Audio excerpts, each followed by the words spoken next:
ਹੰਸਰਾਜ ਹੰਸ ਜੀ ਰਾਜ ਗਾਇਕ ਸਾਡੇ ਪੰਜਾਬ ਦੇ ਉੱਗੀ ਸ਼ਖਸੀਅਤ ਜਿਨ੍ਹਾਂ ਦੇ ਸਾਰਾ ਪੰਜਾਬ ਸਾਰਾ ਭਾਰਤ ਜਾਂ ਕਹਿ ਲਈਏ ਜਿੱਥੇ ਜਿੱਥੇ ਵੀ ਕੋਨੇ ਦੇ ਵਿੱਚ ਪੰਜਾਬੀ ਮਿਊਜ਼ਿਕ ਸੁਣਦੇ ਨੇ ਇਹਨਾਂ ਦੇ ਦੀਵਾਨੇ ਕੌਣ ਨਹੀਂ ਜਾਣਦਾ ਹੰਸਰਾਜ ਹੰਸ ਜੀ ਨੂੰ। ਤੇ ਅਸੀਂ ਅੱਜ ਬਹੁਤ ਹੀ ਜ਼ਿਆਦਾ ਮਾਣ ਮਹਿਸੂਸ ਕਰਦੇ ਹਾਂ ਕਿ ਸਾਡੇ ਸ਼ਹਿਰ ਵਿੱਚ ਸਾਨੂੰ ਇਹਨਾਂ ਦਾ ਸ਼ੋਅ ਕਰਵਾਉਣ ਤੇ ਮੌਕਾ ਮਿਲਿਆ।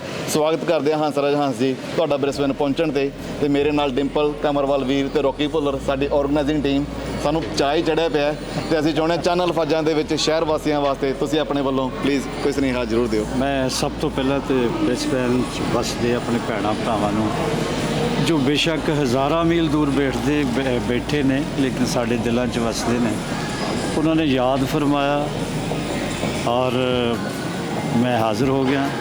ਮੈਲਬੌਰਨ ਥਾਣੀ ਹੁੰਦਾ ਹੋਇਆ ਆਖਰ ਤੁਹਾਡੇ ਸ਼ਹਿਰ ਆ ਗਿਆ ਹਾਂ ਔਰ ਇਹੀ ਗੱਲ ਹੈ ਕਿ ਮੇਰੇ ਦੋਸਤ ਮਿੱਤਰ ਸਭ ਦੀ ਖਵਾਇਸ਼ ਸੀ ਔਰ ਮੈਂ ਬਕਾਇਦਾ ਸਭ ਦੇ ਦਰਸ਼ਨ ਕਰਾਂਗਾ।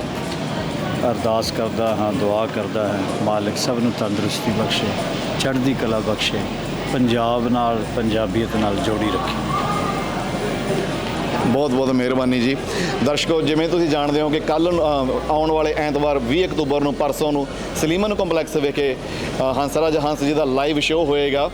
ਸ਼ੋਅ ਤਕਰੀਬਨ 6 ਵਜੇ ਦੇ ਕਰੀਬ ਸ਼ੋਅ ਕਰ ਦੇਣਾ ਹੈ ਤੇ ਇਹਦੇ ਵਿੱਚ ਖੁਸ਼ਖਬਰੀ ਇਹ ਹੈ ਕਿ ਬੱਚਿਆਂ ਵਾਸਤੇ ਤੇ ਅਸੀਂ ਬਜ਼ੁਰਗਾਂ ਵਾਸਤੇ ਜਿਹੜੀ ਟਿਕਟ ਹੈ ਜੀ ਉਹ ਫ੍ਰੀ ਰੱਖੀ ਹੈ।